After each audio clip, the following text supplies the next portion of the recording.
Talia, what's the relationship between free will and morality, moral responsibility, moral judgment? Well, I think we first have to define our terms, because free will can mean lots of different things, but morality also, we're just using one word there, Right. but it's not clear that it's one unified thing.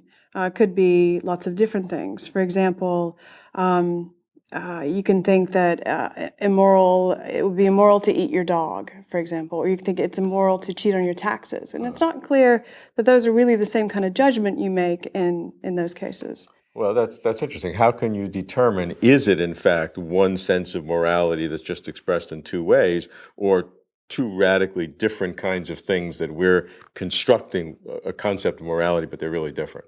Well, one experiment we've done to help answer that question is to write scenarios that are either disgusting or harmful or dishonest, but not the other kind. So you've got disgusting scenarios, but they're not harmful, they're not dishonest. And you've got harmful ones that are not disgusting or dishonest, and dishonest ones that are not harmful or disgusting. So you can cleanly separate these types of moral judgments. Can you give me some examples without being too offensive to me?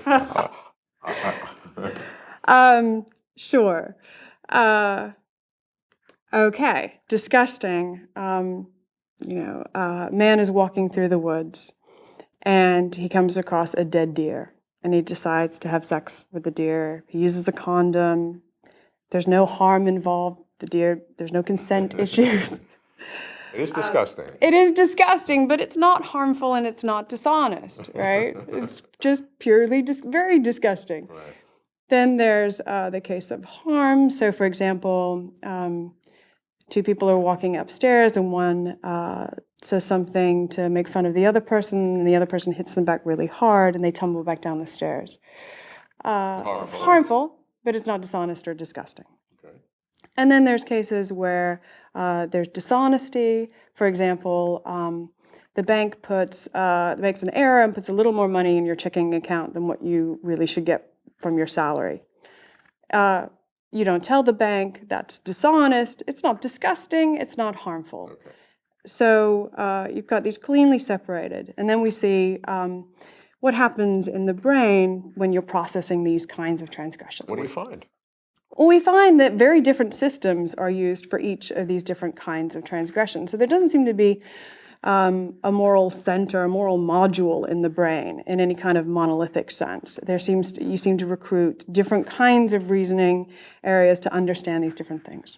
So what's the implication of that? It seems like then the generalized question of what's the relationship between free will and morality is a kind of an artificial question, because Yes. we're dealing with more complex subsystems to get at really how it's working. That's exactly right. And we can't really answer the question of what the relationship is between free will and morality until we really understand what we're dealing with morality. What does morality mean?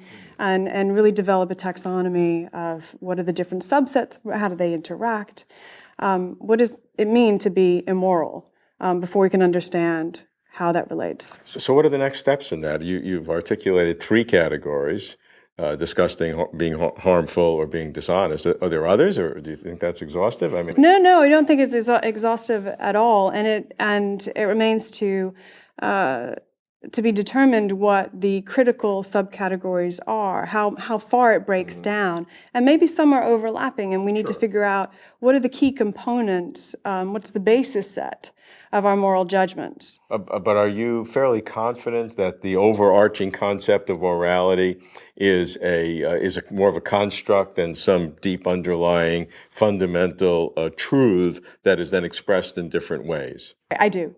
Yeah. Are there any other experiments that can reinforce that belief? That there are different subsets Yeah. of moral judgments. I think this is what moral philosophers, moral psychologists, moral neuroscientists, everybody's leading to the same place on this, that the more we look at morality, the more it breaks down into finer and finer chunks. And we need to just figure out what those chunks are, what the hierarchy is of moral judgments.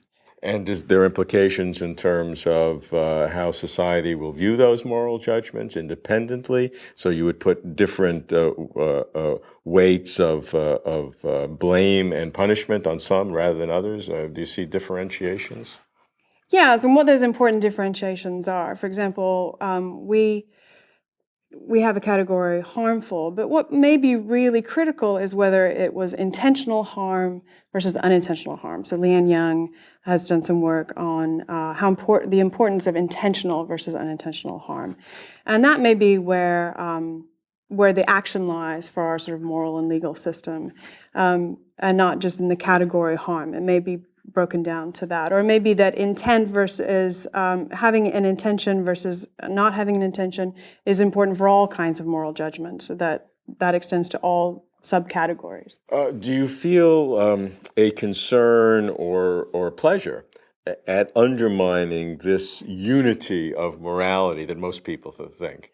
I think so, because people tend to use the term, well, that's just immoral, without realizing that that is that what's immoral is relatively subjective in some senses, and people use the term loosely in order to capture lots of things, maybe galvanize people to action in ways that are a little bit manipulative by saying, well, this is immoral, you shouldn't do this.